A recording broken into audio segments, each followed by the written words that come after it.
Hi, this is a very brief demonstration about the differences between the residual noise calculated using the standard deviation ratio and the residual noise calculated in the Intelligent Hearing System Smart EP. What we have here are two replications of 2000 sweeps that are fairly noisy.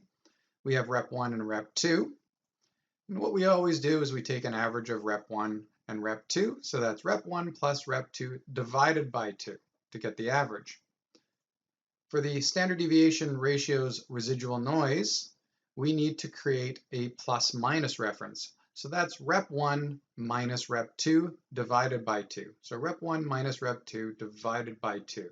And this is what we call our standard plus-minus reference. To get the residual noise, we need to calculate the standard deviation within a certain window. In this case, we've just outlined it in a green box here. And the calculation comes out to being a standard deviation of 0.022 microvolts or 22 nanovolts. So that would be the residual noise for this standard deviation ratio method, okay, which is 0.022 microvolts. In the IHS system, however, how they calculate it is that they do rep 1 minus rep 2, but they do not divide by 2. So it's not really a plus-minus reference. It's just rep 1 minus rep 2.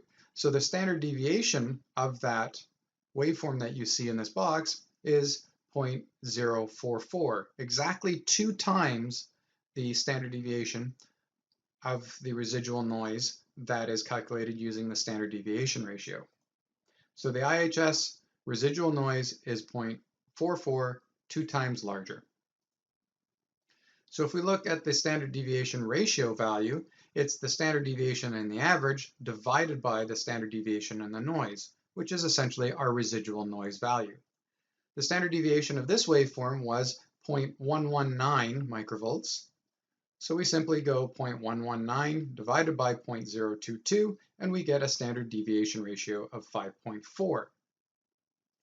For the Intelligent Hearing System's signal-to-noise ratio value, it still is that standard deviation of the average, 0.119, but it's now divided by the standard deviation of the plus-minus that's not been divided by 2.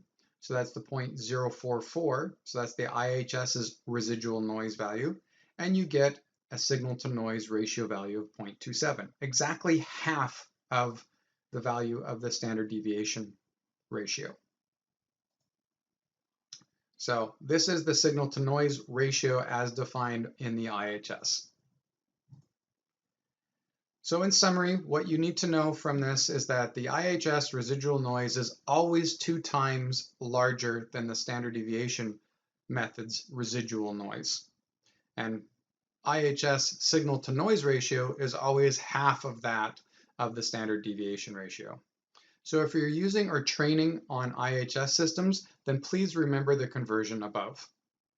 Hope you enjoyed this little brief tutorial on the difference between the residual noise calculated through the standard deviation ratio method and calculated using IHS's system.